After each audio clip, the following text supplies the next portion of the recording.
Қайырлы күн, менің сүйікті көрермендерім. Менің каналыма қош келдіңіздер. Бүгін сіздермен ақылы мастер-класстарда үйренген творожный пирогтың оригинал рецептімен бөлісетін боламын. Видеоны соңына дейін қарап, сіздер де үйреніп алып, заказ қабылдасаңыздар болады. Тестасын дайындау үшін ең алдымен ұнымызға разрыхлителімізді араластырып, бөлек қойып қоямыз. Одан кейін сұйық массамызды дайындауға кірісеміз. Ең алдымен жұмыртқамызды, қаймағымызды, шекерімізді және де 82% майымызды ертіп алып, осылай жақсылап араластырып, бір тектес масса болғанша араластырып аламыз. Одан кейін барып, ұнымызды үстінен салып, қамырды илеуге кірісеміз. Осылай жаймендеп араластырып аламыз. Ақырында осылай қолым жай ғана бірігіп жатқан кезде ары қарай қолымызбен араластырып, қамырды илеуге кірісеміз, достар. Осылай жүп-жұмсақ әдемі қамыр иленіп шығады.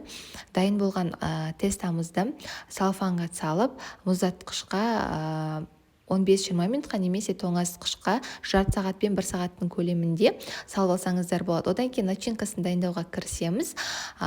Творогымыздың үстіне шекерімізді салып, кішкене араластырып болғаннан кейін блендермен немесе миксермен осылай араластырып аламыз. Маған миксермен араластырған қолайлы, өйткені творогымыз қатты езіліп кетпейді, сұйық болып, жақсы масса болады. Сондықтан творожный пирогқа өте ыңғайлы деп ойлаймын.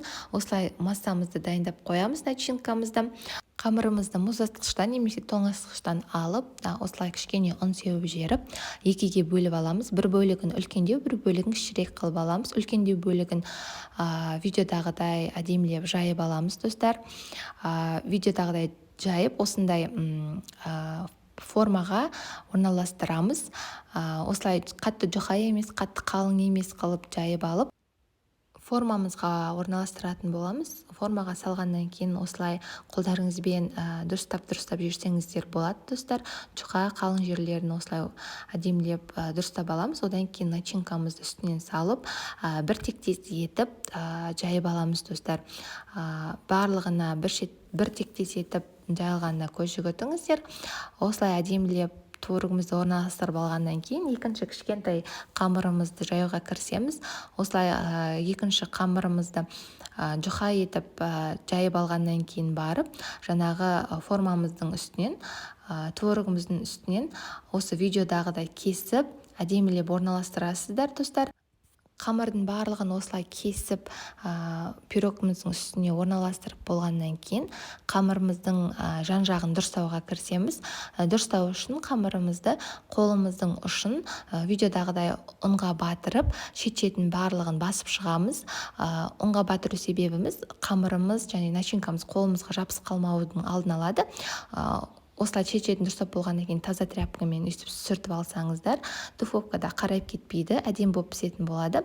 Содан кейін жұмыртқаның сарысымен видеодағыдай пирогымыздың үстіне жағып шығамыз. Одан кейін духовкаға саламыз. 180-200 градуста 30-35 минутқа пісіріп аламыз, достар. Піскен пирогымызды жарты сағат немесе 1 сағатқа суығанын күтеміз. Салқындағаннан кейін барып, үстінен осылай қантты ұнтақты сеуіп, әсемдеп шықсаңыздар болады. Немесе өздеріңіздің үйлеріңізде бар жеміс-жидектермен әсемдесеңіздер де болады.